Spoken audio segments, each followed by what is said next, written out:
Bergaon block Bodoland student इउनियनआ लाइमोन आरो फरायसाफोरनि थाखाय मोजां बाख्नायजाथाव हाबाफारि लाबोबाय थानायखौ नुनो मोनबोगासिनो दं।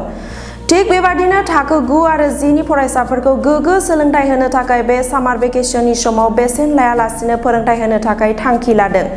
बेरगाव ब्लक बिएसइउनि आफादगिरि क्रिन्जय बर'आ फोरमायदों दि फैगौ 6 जुलाइनिफ्राय बेरगाव, डिमाकुसि, खाग्राबारि आरो सुख्लायाव सामार भेकेसननि 30 साननि बेसेन नाङै फोरोंथाइ होनो थाखाय मिरुफोरखौ थि खालामदों होननानै खौरांगिरि मेलनि गेजेरजों मिथिहोदों।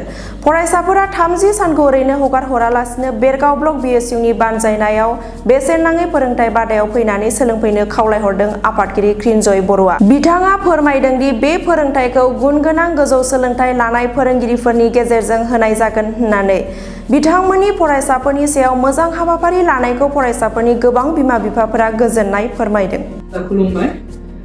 दिनैहाय भेरगाव ब्लक बिएसइउ आरो लोगोसे भेरगाव इउथ बिपिएफनि मोनसे जोंहा गोरलै मेल जादों। बेयावहाय जोङो फैबाय थानाय जुलाइ दाननि जि सामार भेकेसन, माने बे सामार भेकेसनाव जोङो फ्रि कचिं क्लास 10 नि थाखाय स्पेसियेलि फ्रि कचिं जोङो लानो सानदोंमोन।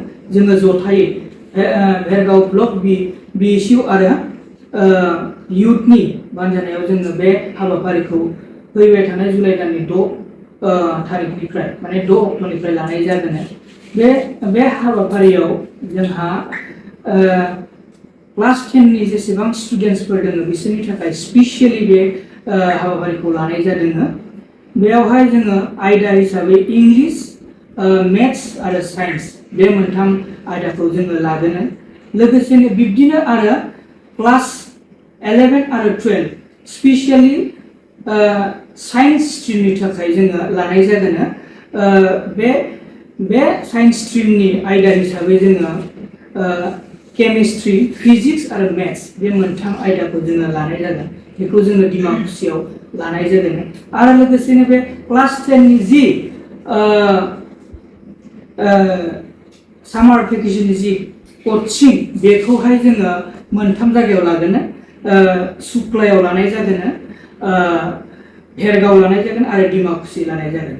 थ' आङो बेखौनो फोरमायनो सानदों दि फैबाय थानाय 6 जुलाइनिफ्राय जि जानो गोनां बे फ्रि सामार कचिं बेखौहाय जाफुंसार होनायाव जोंनि भेरगाव हालामनि जेसेबां क्लास 10 माने 10 थाखोआव फरायनाय एसामिस मिडियामानो जा बर' मिडियामानो जा बिथांमोन स्टुडेन्टसफोरा फैनानै लाफैनो हागोन।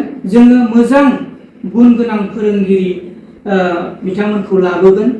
गोजाननि मोजां फोरोंथाइ होग्रा टिचार्सफोरखौ जोङो हायार खालामनानै जिहेतु ओनसोलनि डेभेलपमेन्टनि थाखाय जोङो खामानि मावबोगासिनो दङ आरो मावनो गोसो। बे हिसाबैनो जोङो स्टुडेन्टसफोरनि मोजांनि थाखाय जोङो मोजां क्वालिटिनि टिचारफोरखौ लाबोनानै जोङो बे कचिंखौ खालामनाय जागोन। बिथिं साइन्सआनो जा, बे क्लास 11, 12 नि साइन्सआनो जा, बा क्लास 10 नि स्पेसियेल जेनेबा मेथ्स, साइन्स आरो इंलिश बे मोनथाम साबजेक्टनि जि फ्रि कचिं बेखौ जोङो मोजाङै मोजां टिचार्स लाना फैनानै जोङो खालामगोन, माने अर्गेनाइज खालामगोन। थ' बेखिनिखौनो बुंबाय। आरो लोगोसेयैनो जोङो बयखौबो बे हाबाफारियाव बाहागो लानो थाखाय बड'लेण्ड स्टुडेन्टस इउनियन भेरगावनि जानानै गुरै खावलायहरबाय। Thank you. বিএসইউ আৰু ইউথ হৈ আমি ভাল এটা পদক্ষেপ লৈছোঁ।